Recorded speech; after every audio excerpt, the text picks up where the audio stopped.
That was really something. So Laporte's got Clark developing etheric weapons for the military. This throws a wrench in Shaw's plans. How horrible. Instead of something good to benefit humanity, ethericity is being harnessed to produce suffering and death. Perhaps Dr. Clark will be open to the idea of leaving this project for something less distasteful. Perhaps, but I can't just ask him with his assistant right there. Maybe I can get her to leave the testing chamber so I can have a moment alone with Clark.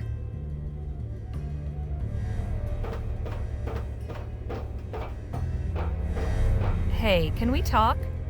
Sure. What's on your mind? Have you been down here long? Oh, about 7 months, I think. Without any sunlight, you really lose all sense of time. Sometimes it feels like decades.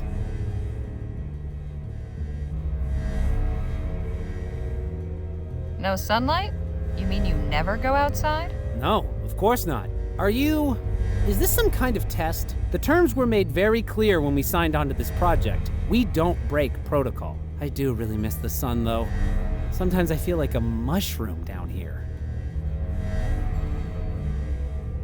How did you become interested in etheric research? I was already a researcher when I met Dr. Clark, but my field was chemistry. I had dabbled some with etheric experiments after hearing about Clark's research. When I saw him at the Lamplight City Expo, I knew I wanted to work with him, despite what happened.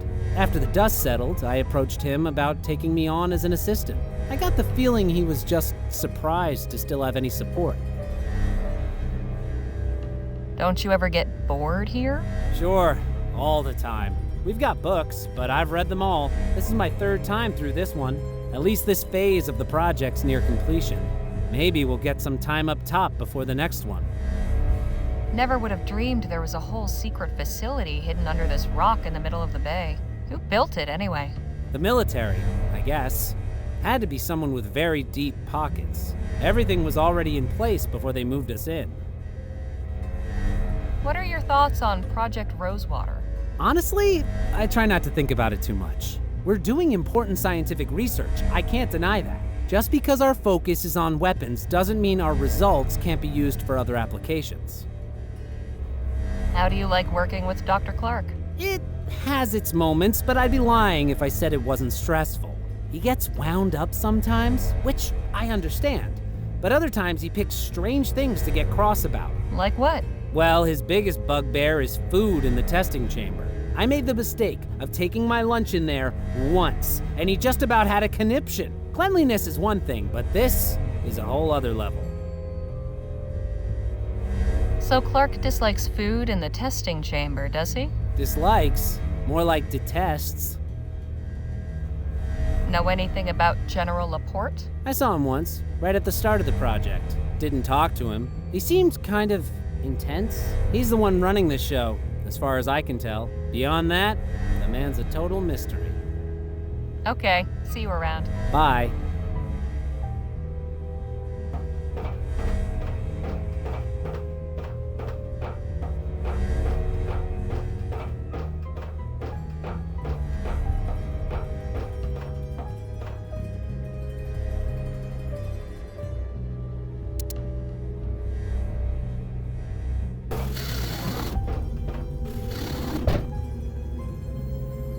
Hey, Nadine. Think you can occupy Dr. Clark's attention for a few moments? I can certainly try. Oh, Doctor, could I have a word? Yes, what is it?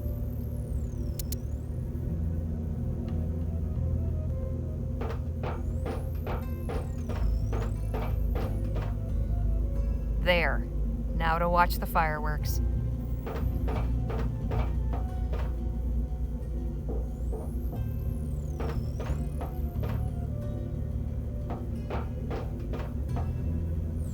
What? Miss Montgomery, what is the meaning of this? How many times have I said, no food in the testing chamber? But I don't want excuses. Clear it out. Put away the power cell. Done with testing today. Yes, Dr. Clark.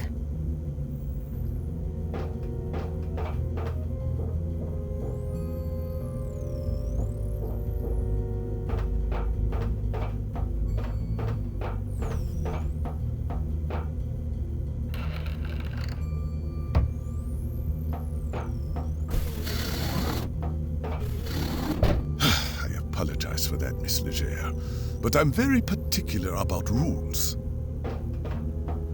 Hey, nothing wrong with that.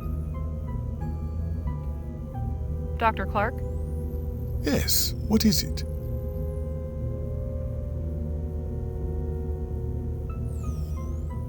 I'll let you get. Thank you.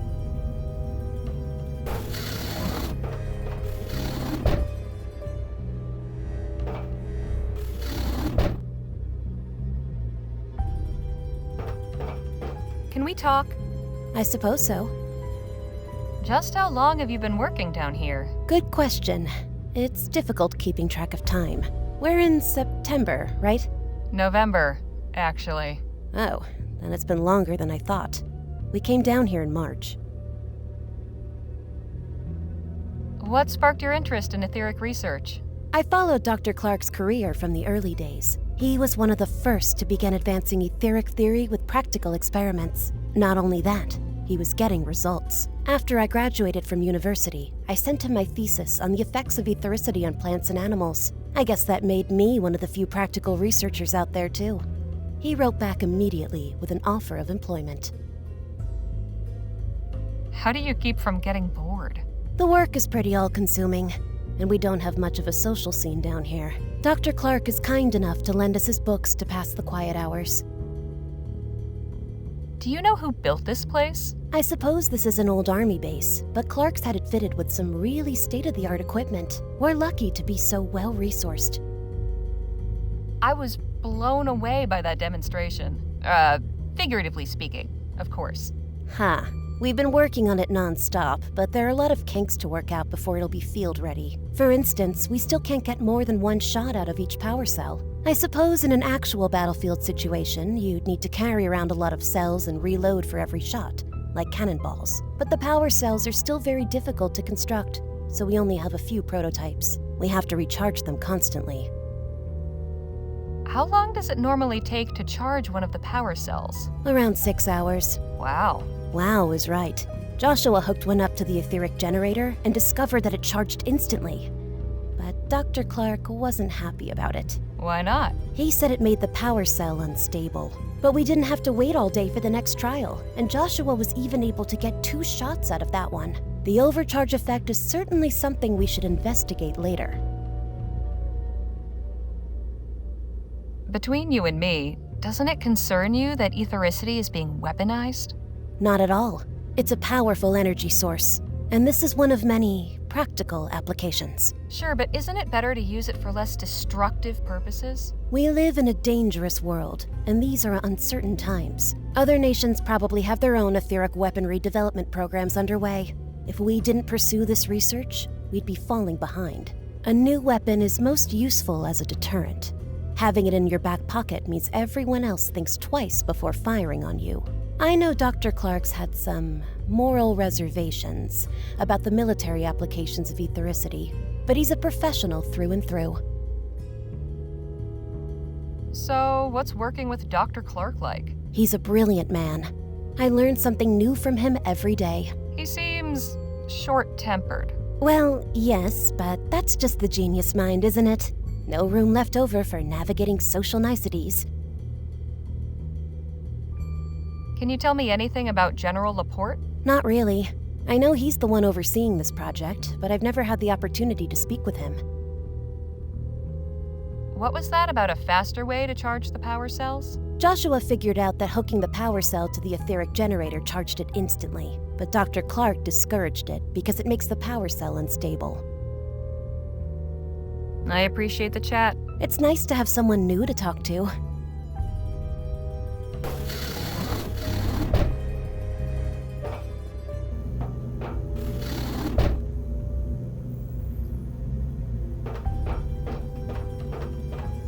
Dr. Clark? Yes, what is it? Just how long have you been down in this facility? 8 months. We've made extraordinary progress, as you can see. I admit, I had some misgivings when I first learned what would be required of us, but it turns out the isolation has done wonders for our productivity. So who built this whole underground complex anyway? I'm guessing it wasn't always a secret ethericity lab. I'm not entirely sure. Apart from the additional equipment I specified, everything was already prepared for us when I arrived in El Presidio. General Laporte isn't exactly forthcoming with information he considers irrelevant.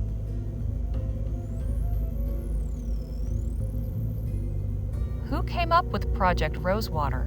My understanding is that this work is for the benefit of the Vespuccian army. General Laporte is in charge of the project. Everything goes through him. Other than the facility guards, I've had contact with no one else. How much longer until Project Rosewater is finished? We're nearing the end of this phase. If all goes well, we should have a stable, fully functioning prototype by the end of the year. What exactly is the goal of this project? Well, once the etheric pistol is complete, we'll begin experimenting with larger caliber weapons. Etheric rifles? Yes, and whatever else the General sees fit to pursue. Where does it stop? You'd have to ask him that question. How did this project get the name Rosewater? My idea. Sentimental, really. I suppose I had gotten attached to my dry and dusty little desert lab. After all, Rosewater was my refuge when I lost everything else. I just made an offhand comment to that effect one day while discussing arrangements with the General. And he said, "Well, in that case, why don't you bring Rosewater with you?" When I found out he made that the official title of the project, it made me smile, I'll admit.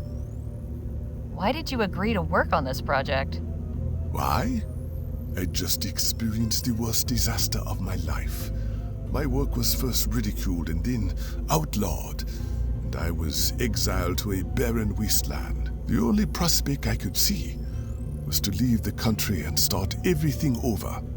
But then I received General Laporte's offer. I could continue my work in safety and solitude. Everything I needed would be provided. No investors, no reporters, no loonies, no distractions.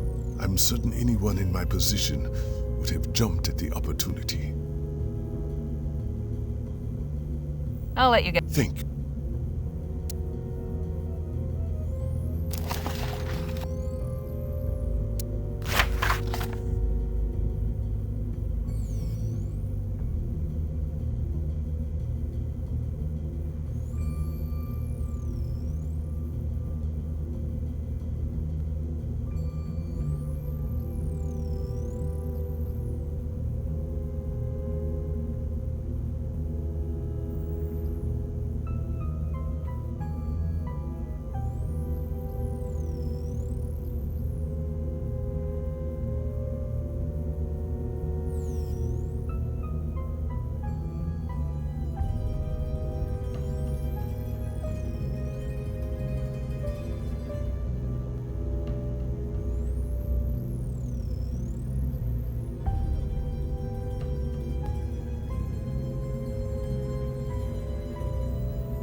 Dr. Clark?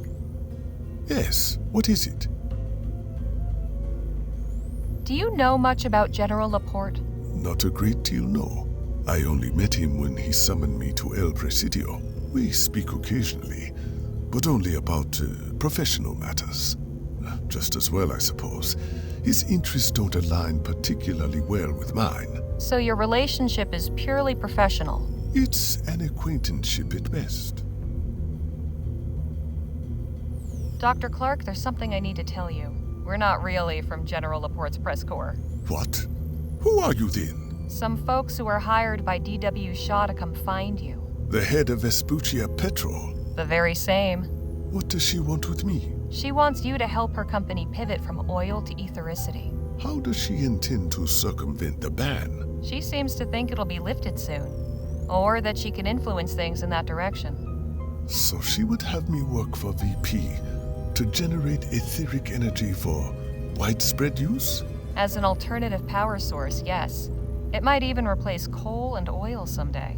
Well, that's certainly more appealing than weaponry. But extreme arrangements have been made to develop this project in secret, and at considerable expense, I'm sure. It's not the sort of thing one can just walk away from.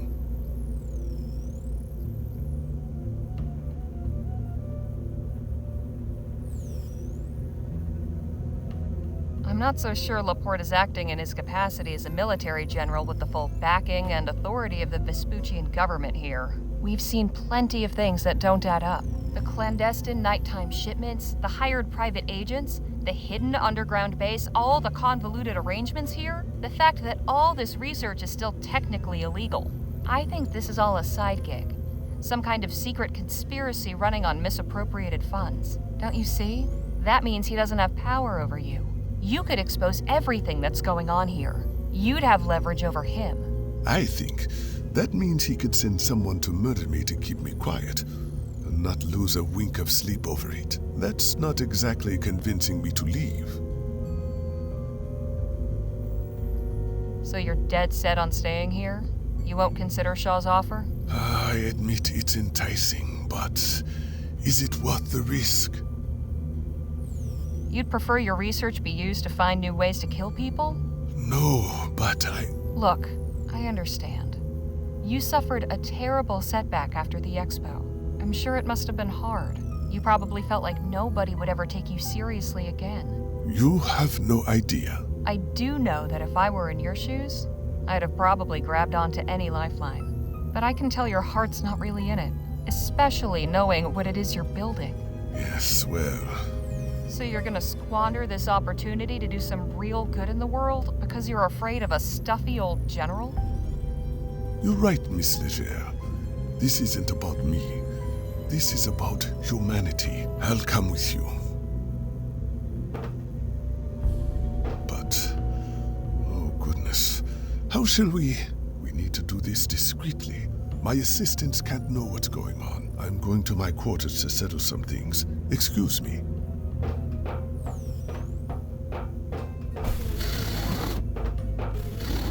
You certainly have a way with words, Harley. That's why I try and get paid for them.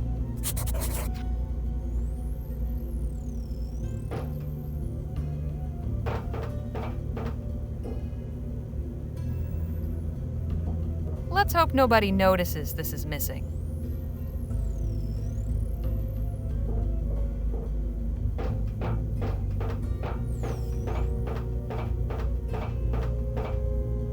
Locked, naturally.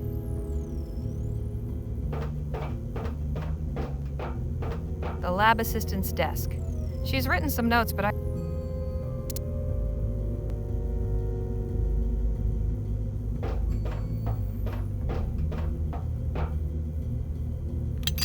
Got it. I'm sure they won't miss just one power cell. Or maybe they will. Either way, I've got one now.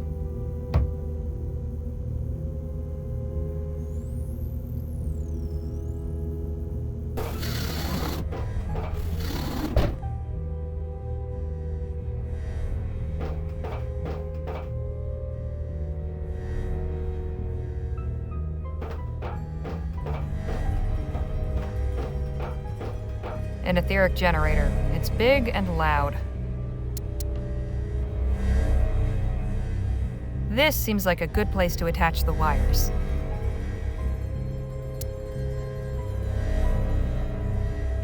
Here we go. Hope this works. Wow, it charged up almost instantly.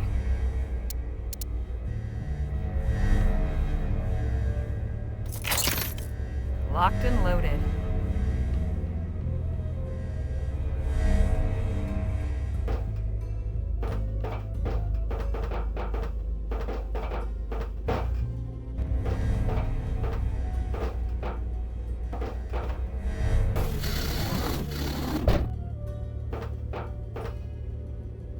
Hello. I'm just leaving a note for my assistants. Explaining why you're giving them the slip? I feel I owe it to them.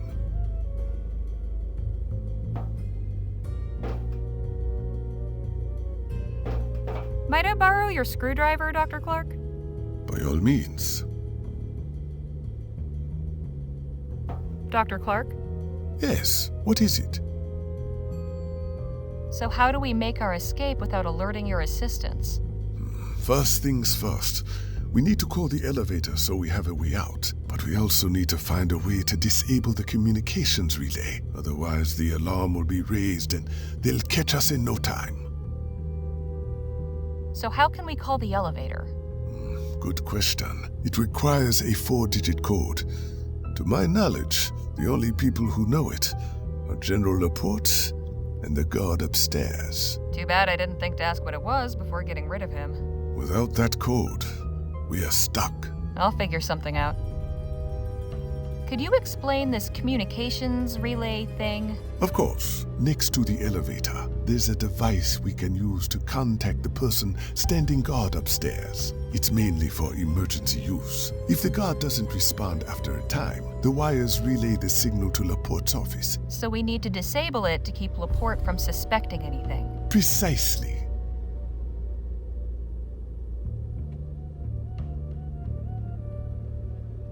Something I've been wondering about.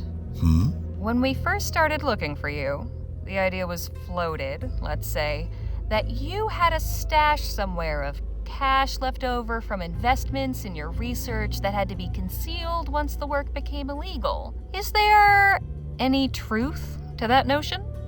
You're asking me to tell you if I have a secret hidden fortune. Well, I don't expect you to tell me where or hand it over or anything. I'm just burning to know if there was really anything to the rumor at all, or if it was all just dust and fairy tales. What do you think?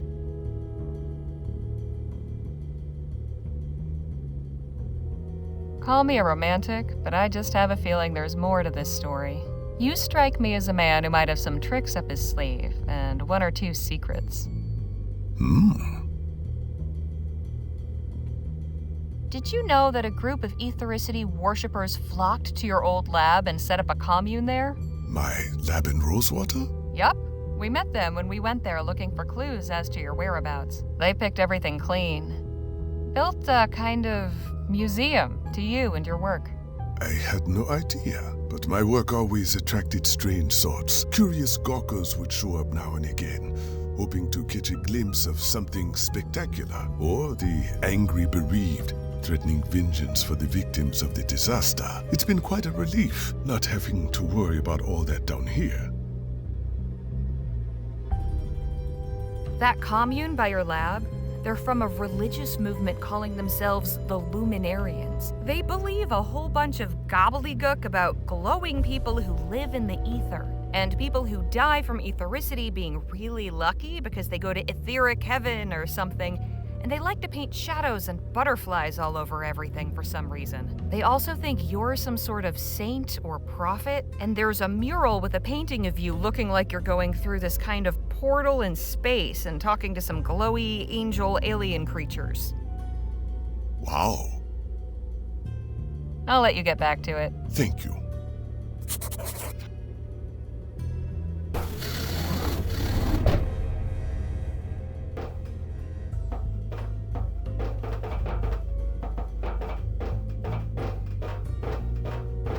There's a metal panel covering part of this contraption.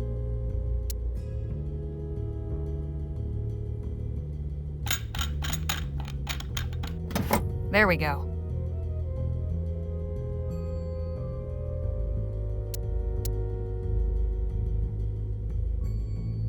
Well, how about that?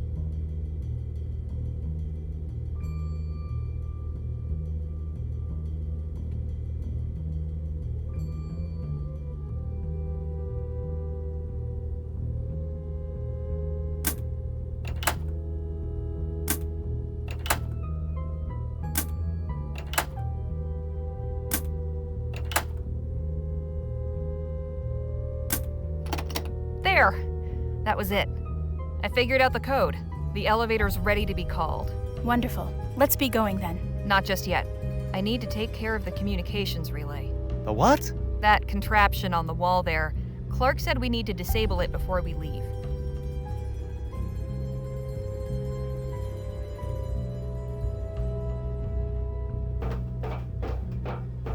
It's the communications relay. We need to disable it.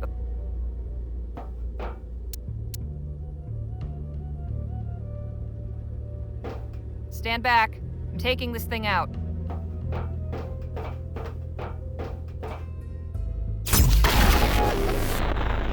Whoa!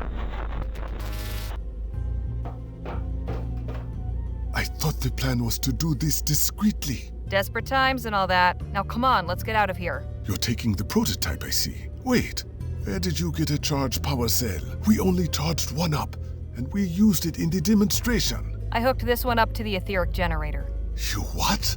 That's incredibly dangerous. That kind of unfiltered surge would leave the power cell completely unstable. Unless it's discharged within the next, 20 minutes. It will explode. Oh, we'll have to worry about that later. Let's get back topside before your assistants figure out what's going on. If that power cell starts glowing white, you had better let me know quick.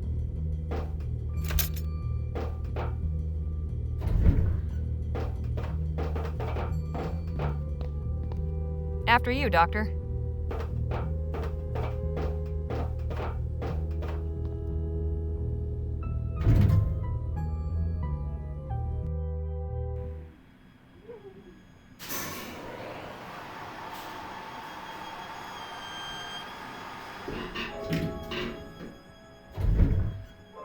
Hold it right there. Have a nice nap?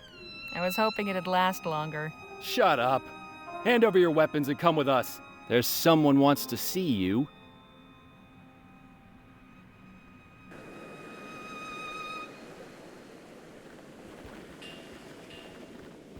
Taking some air, Dr. Clark? Kindly stand over there if you would. You three, up against the wall.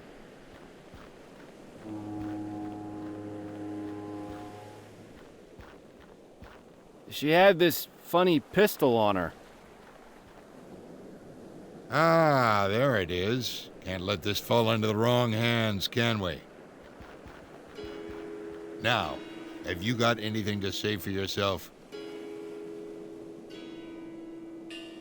How did you know we were here? I had you followed after our encounter at the Jolly Good Club. You thieves are all the same. We are not thieves. No? You raided my supply wagon, broke into my private room, took my key card from my safe, and stole my etheric pistol. If you're not thieves, you should consider taking it up. You're naturals.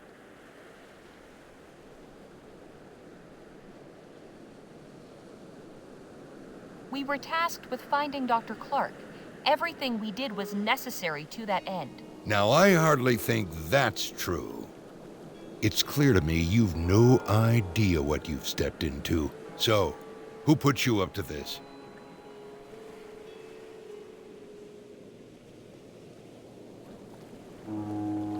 This was all D.W. Shaw's scheme. She asked us to fetch Dr. Clark. Curious. What would an oil tycoon want with an etheric scientist? I'll have to pay her a visit and ask. We've chatted long enough. General, what are you doing? Conducting my own test, Doctor. It's time to see if your prototype really works. Not so fast, Laporte. I would strongly advise you not to fire that pistol. And just who in blazes are you? Timothy King, representing D.W. Shaw and Vespuccia Petrol. Speak of the devil. I'll have to insist you stop interfering with our agents and let them go. You can't be serious. I am. Boys, take care of this louse. Stand down, pendejo! Well, we've got all kinds coming out of the woodwork tonight. And who might you be? Lieutenant General Marisol de la Vega. You must be General Laporte. Seems you new Spanish revolutionaries are much cleverer than I was led to believe. General Marquez assigned me to trace the suspicious shipments of Oram passing through Fort Beaumont. The trail led here. Where is General Marquez? He didn't make it. He gave his life defending us from Laporte's hired thugs. What? No, it cannot be. I tried to save him, but he was too badly wounded. I'm so sorry. Laporte sent the Blackburns to ambush us. He's responsible for Phil's death. I gotta put a bullet in your head, Laporte. Do so, and you'll receive one in kind. That goes for Mr. King as well. It would seem we have reached an impasse. Not quite. Jake? I knew he'd be back! Mr. Ackerman, I presume? That's right. And you are? General William Laporte. Well, now we're acquainted, we can get to business. Harley, can you and the others step aside, please? What are you doing, Jake? What I should have done back at the wagon. Now move. General Laporte, I challenge you to a gentleman's duel. Oh, please. Is the sad old washed-up cowboy that desperate for one last chance at glory? No. He's looking for one last chance to do right by his friends. Now draw.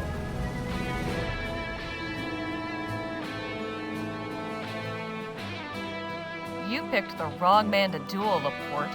We'll see about that. 3, 2, 1.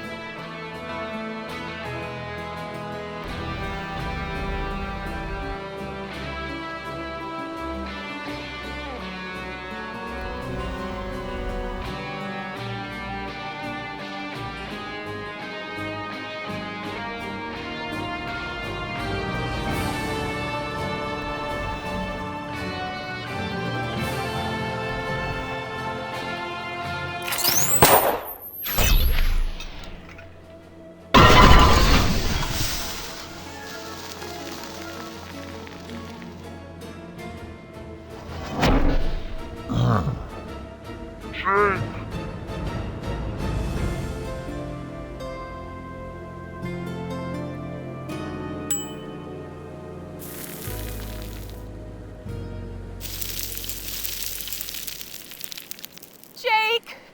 No! Hands up, cobarde! Miss Leger, are you unharmed? I think so. You all right, Danny? Yeah. I can't believe... Guess deep down you were a hero after all. Let's get off this rock, shall we?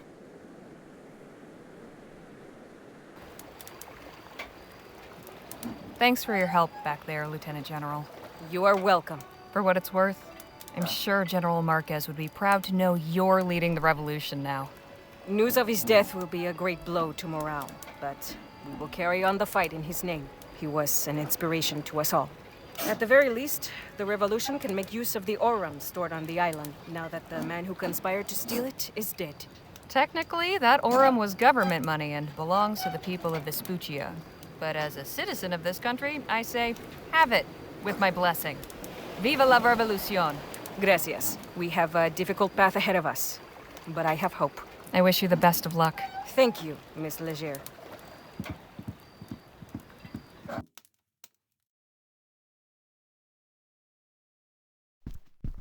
We're back, ma'am. I assume everything has been taken care of? All loose ends have been tied.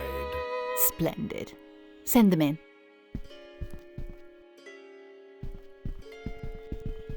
You've no idea how pleased I am at your success. It's good to finally make your acquaintance, Doctor. I am D.W. Shaw. The pleasure is all mine, madame. We have much to discuss. First, I must conclude my business with Miss Leger and her companions. Of course. You've been through a great deal. I cannot thank you enough. All in a night's work. Your modesty is admirable, Miss Leger. I won't keep you any longer. Here is your payment. Mr. Ackerman was promised 25,000, but considering all your trouble, I've increased it to 27. I'm sure you'll find it easier to divide. Thank you, Mrs. Shaw. Pleasure doing business with you. Before you go, I made some inquiries and learned a few rather compelling things about General Laporte. I could share the information if you like. Go on, then. It seems General Laporte was a staunch supporter of Mr. Atwood's trade party, quite vocal about his desire for the advancement of steam tech and etheric research. There were also rumours that he held some more controversial opinions regarding this country's sovereignty. He was a separatist? Apparently so. You think Project Rosewater was meant to arm some kind of etheric revolution? I am merely relaying the information I've learned. Anything beyond that is pure speculation. The only person with knowledge of Laporte's motives is the man himself. And that information died with him. Well, with him gone and the prototype pistol destroyed, whatever plans he had can't come to fruition. For now, yes. But I can tell you one thing about this world. It is rare that one accomplishes anything of note alone. We should get back to our hotel. It's been a long night. Indeed. Goodbye, Miss Leger. I hope you and your friends enjoy the rest of your time in El Presidio. And thank you, Miss Leger. I appreciate your facilitating this new opportunity. Best of luck to you, Dr. Clark. This was all very enlightening.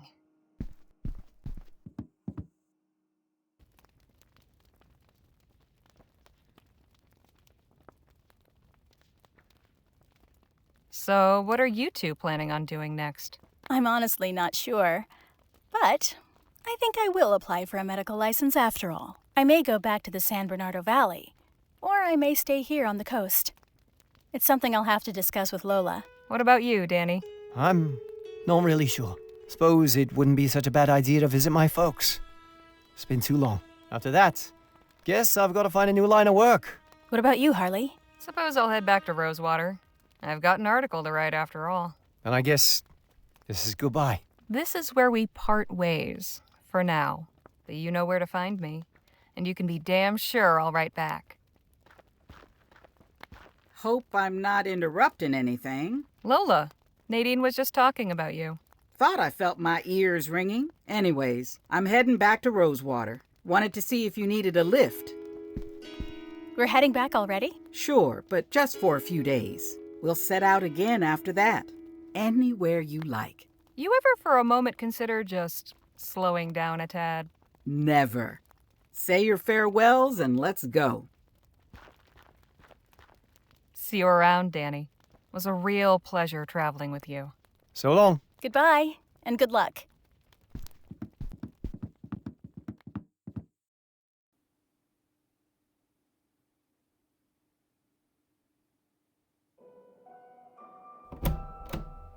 I'm back. Well, look what the cat dragged in. Did I miss anything while I was gone? Let's see. There was a dust devil by the saloon that nearly knocked Sheriff Gamble's hat off. Front page news, then. Seriously, though, I spoke with the leader of the autumn. She gave me some good stuff. The article runs next week. What of your great adventure? Concluded now.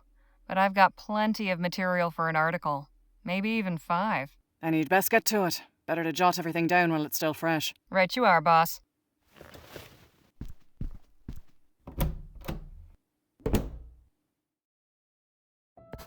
They say the end of every journey marks the beginning of another. If there's any truth to that, this writer hopes the next one is decidedly duller.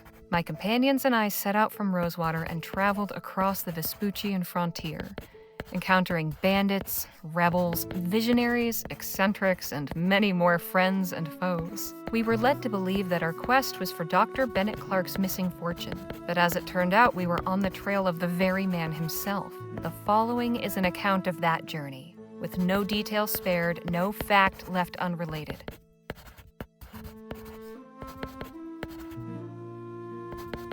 And so at the journey's end, you may ask yourself, dear reader, what of the main players in this saga? Danny went home to a happy reunion with his parents. He says he's hung up his pistols and retired from gunslinging, with the intent of pursuing a culinary career. I said I'd be a regular if he ever opened a restaurant. I shall have to honor that promise should it come to pass. Nadine Redbird has begun the process of obtaining her medical license. She tells me she plans to convert Lola Johnson's wagon into a kind of mobile clinic, traveling the frontier helping those in need. It will be a welcome change from the usual traveling merchants hawking miracle cures. I can think of no one more qualified to dispense medical care. As for Miss Johnson, this new business venture will hopefully be more to her liking. At the very least, she now sets her own course, rather than bending to the whims of her clients. Miss Johnson truly opened up and offered me her friendship, for which I am ever grateful. I am truly happy that she and Nadine have found each other. I would be remiss to neglect mentioning our dearly departed friend. Phil Marquez was a great man. He was always true to himself, cared for those around him, and was just plain fun to be around. I will forever cherish the time I had with him, and I will carry his memory in my heart for the rest of my days. Naturally, I cannot fail to comment on Gentleman Jake Ackerman, the man who set this whole adventure in motion. My relationship with Jake could best be described as complex. While I never found myself taken with his tales, he seemed to me a genuine hero. That illusion was shattered when we were ambushed by Blackburn agents on the way to El Presidio. Jake disgracefully turned and fled, leaving us to face the ruthless barbarians on our own. However, he proved his true heroism when he returned in another moment of need. Jake bravely gave his life to save us from the wicked machinations of General Laporte. The etheric blast burned his shadow on a nearby wall, which has since become a monument to his bravery. I am told that it is visited daily by Jake's fans, admirers, and the odd curious traveler. In death, Jake managed to achieve the status of legendary hero he so craved. As for Dr. Clark, he seems happy in his new employment at Vespuccia Petrol. I can only hope his contributions to Mrs. Shaw's enterprise offer greater balm to the restless, inventive mind than the manufacture of apocalyptic weaponry. That, dear readers, is the long and the short of it. This was an adventure unlike any other I've been on. I doubt any other will ever compare. Though I say this not in reference to our route, purpose, or any of the situations or people encountered along the way. Rather because I doubt I will ever again find a group, a family as dear to me as the wonderful, complicated, beautiful, and flawed souls who accompanied me on this venture. Whew, my hand hurts. We'll see what Joni has to say about this in the morning.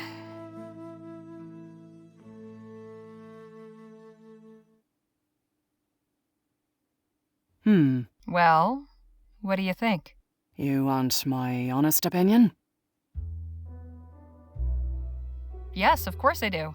It's good. Very good. It's great, actually. There's just no way on God's green earth we can print this. Why not? Secret underground laboratories, government conspiracies, special projects to develop etheric weapons. No one will believe a word of it. Not to mention you name some very powerful and important people who'd have me locked up for libel with a snap of a finger. It's all true, Joni. I'm not in the habit of writing fiction. Perhaps you should be. Come again? This story's got everything. Adventure, mad scientists, conspiracies, betrayals. Folk would pay through the nose to read this. If it were a novel. Novel? Sure. All you have to do is change the names, do a little narrative restructuring. You can even say it's based on actual events. That way we're off the hook if anyone's feathers get ruffled. What do you think? A whole book, huh? Trust me, I have a nose for these things. This one smells like a hit. You're sitting on a pile of aurum. All right. I'll do it. Excellent. Now all we need's a title. That's your job, isn't it? Suppose it is. It needs to be something catchy. Something simple yet evocative. Something like...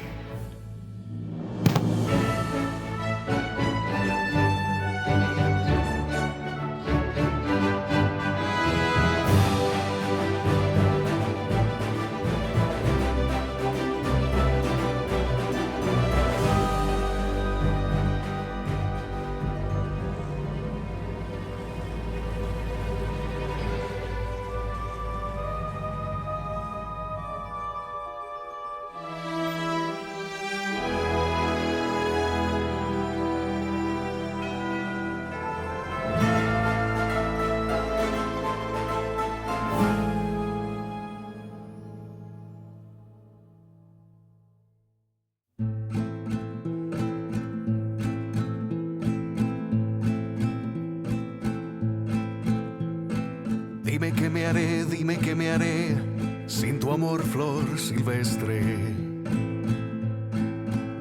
Si los días no me pertenecen desde que crucé tu jardín, si tu aroma mi alma carece, pierdo el deseo de vivir. Y cuando volveré, a mis brazos tenerte. Si estando libre tú eres feliz, cuando nadie tu paso detiene, la distancia no se compadece de estos ojos que sufren por ti. Y vivo la ilusión de que un día regreses. Entre abrazos y caricias confieses que no hay vida sin mí.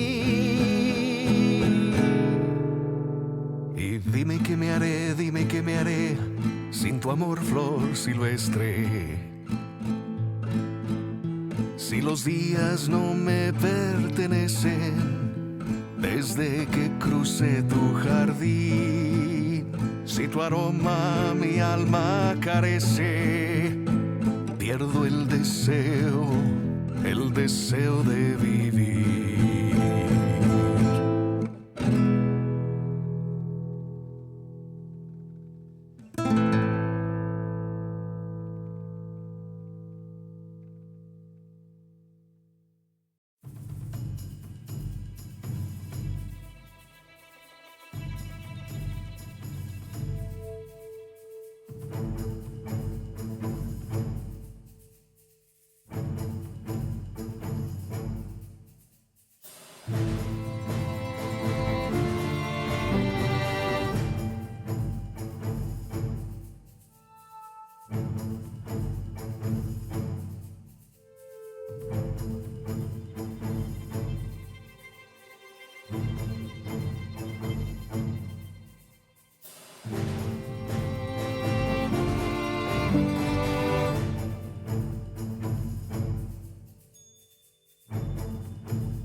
If you're serious about joining, you'll observe the customs.